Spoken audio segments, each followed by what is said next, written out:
झारखंड में नगर निकाय चुनाव की तैयारी अब अंतिम चरण पर है और चुनाव के मद्देनजर रांची नगर निगम में वार्डवार आरक्षण की सूची तैयार कर ली गई है।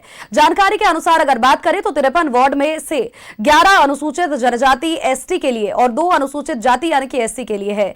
अत्यंत पिछड़ा वर्ग 1 ओबीसी 1 के लिए 9 और अत्यंत पिछड़ा वर्ग 2 यानी कि ओबीसी 2 के लिए 4 सीटें आरक्षित हैं, जबकि 27 वार्ड अनारक्षित हैं। बताया आपको कि वार्ड संख्या 53 अनुसूचित जनजाति की महिला के लिए आरक्षित है और आरक्षण की सूची पर उपायुक्त मंजूनाथ भजंत्री ने अपनी सहमति दी है और अब यह सूची राज्य निर्वाचन आयोग को भेज दी जाएगी और इसी सूची के आधार पर चुनाव की तैयारी शुरू की जाएगी। हालांकि राज्य निर्वाचन आयोग चाहे तो इसमें परिवर्तन कर सकता है और उधर जिला प्रशासन की तरफ से भी आज इसकी आधिकारिक सूची कर दी जाएगी, सूची जारी की जाएगी।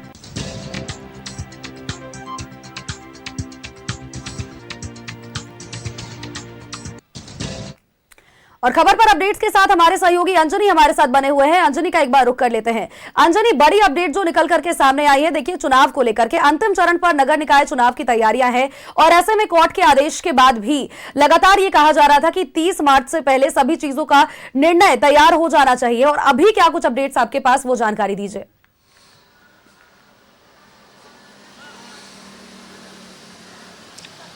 देखिए, पूरे राज्य में देखेंगे तो जो नगर निकाय के जो चुनाव हैं वो काफ़ी लंबे समय से नहीं हुए हैं और मामला कोर्ट तक पहुंचा और कोर्ट में सरकार ने कहा कि हम मार्च से पहले तमाम चीज़ों को निर्धारित कर लेंगे, तय कर लेंगे, मतलब हम नगर निकाय के चुनाव करा लेंगे। यदि हम रांची नगर निगम की बात करेंगे तो रांची नगर निगम में भी पूरी तैयारी हो गई है। एसटी, एससी, ओबीसी या महिला, ये तमाम लोगों को जो रिजर्वेशन देने की बात थी वो तमाम चीज़ें तय हो गई हैं। रांची में 53 वार्ड हैं और 53 वार्ड में अलग अलग जो वार्ड में किसका कितना सीट है, महिला का कितना सीट है, एसटी का कितना सीट है, एससी का कितना सीट है, बीसी 1 की कितनी सीटें हैं, बीसी 2 की कितनी सीटें हैं, तो तमाम चीज़ें तय हो गई हैं। तो अब हमें लगता है कि अब राज्य निर्वाचन आयोग को जब तमाम चीज़ों को भेजा जाएगा और उसके बाद ये निर्धारित होगा कि इलेक्शन कब होगा।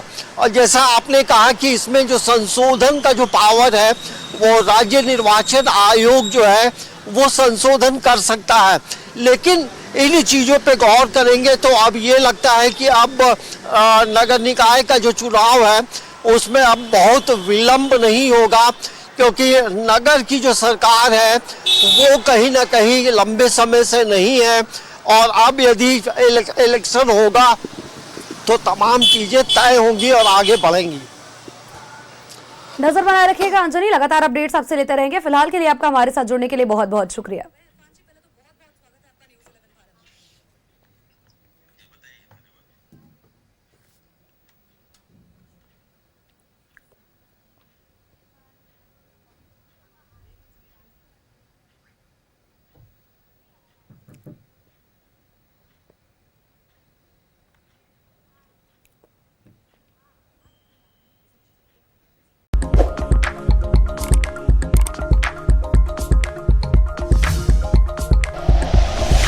Like and share videos, subscribe करें हमारा चैनल और प्रेस करें बेल आइकॉन। न्यूज़ 11 भारत, सच है तो दिखेगा।